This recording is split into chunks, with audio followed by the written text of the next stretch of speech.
আসসালামু আলাইকুম ওয়া রাহমাতুল্লাহি ওয়া বারাকাতুহু। আসলে দিন দিন আমাদের ঈমান কচু পাতার পানির মতন হয়ে যাচ্ছে। কেন জানেন?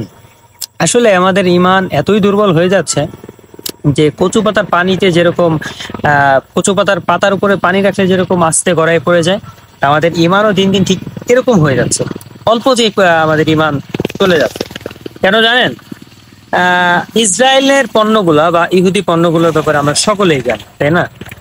এই পণ্যগুলো হচ্ছে গিয়ে আমরা যে কিনি এর থেকে একটা বেনিফিট কিন্তু আমাদের ইহুদিরা তারা কিন্তু আমাদের মারার জন্য, মুসলমানদেরকে মারার জন্য বা মুসলমান বা ইসলামকে ধ্বংস করার জন্য এই যে অস্ত্রপাতি কিনেই কিন্তু তারা ব্যবহার করে। অর্থাৎ আমরা যে ইহুদি পণ্য বা ইসরায়েলি পণ্যগুলো কিনি, এই কিনার এই যে লভ্যাংশ থেকে কিন্তু আমাদের মুসলমানদেরকে মারার জন্যই কিন্তু আবার যুদ্ধের যন্ত্রপাতি কিনা হয় বা এতে ডোনেশন করা হয়। এইগুলো জানার পরেও আমরা দিন দিন কিন্তু ইসরায়েলি পণ্য বা ইহুদি পণ্য, এই সমস্ত পণ্য কিনা বা এই সমস্ত কেনাকাটা থেকে আমরা কিন্তু বিরত থাকতে পারতেছি না। দেখেন, অনেকে আছে এখনো যারা হচ্ছে গিয়ে এইগুলো থেকে বিরত থাকতেছে, কিন্তু তারপরে কিন্তু কিছু কিছু লোক এখনো কিন্তু দেখতেছি অনায়াসেই, মানে কোনো তাদের ভিতরে মানে বিন্দু মাত্র এই ব্যাপারে কোনো চিন্তাধারাই নাই।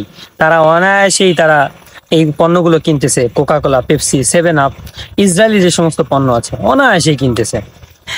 এর মধ্যে আবার যদি আমরা ফেসবুকে এই ব্যাপারে প্রতিবাদমূলক কোনো পোস্ট করি, তাহলে দেখবেন যে অনেকে আবার হাহারিক দিচ্ছে।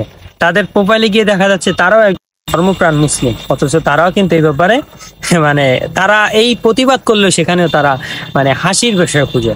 তারাও বলে এগুলোতে কাজ হবে না, এগুলোতে কাজ হবে না, উল্টা পাল্টা কথা। কিন্তু তারাও কিন্তু মুসলমান।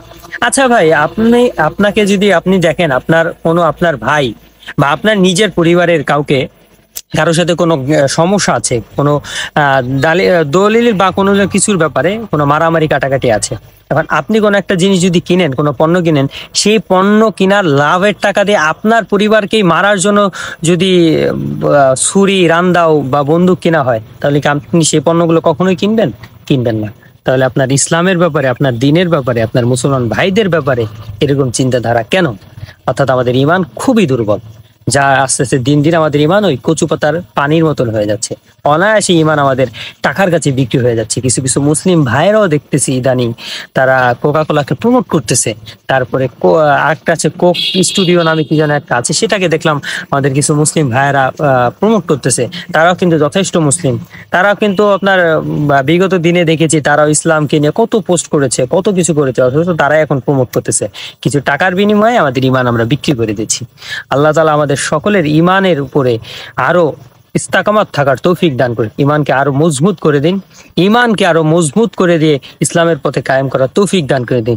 যে কথা বললাম আপনাদের সকলকে এবং আমাকে আমল করার তৌফিক দান করুক। ওয়া আখিরু দাওয়ানা আনিল হামদুলিল্লাহি রাব্বিল আলামিন। আসসালামু আলাইকুম ওয়া রাহমাতুল্লাহি ওয়া বারাকাতুহু।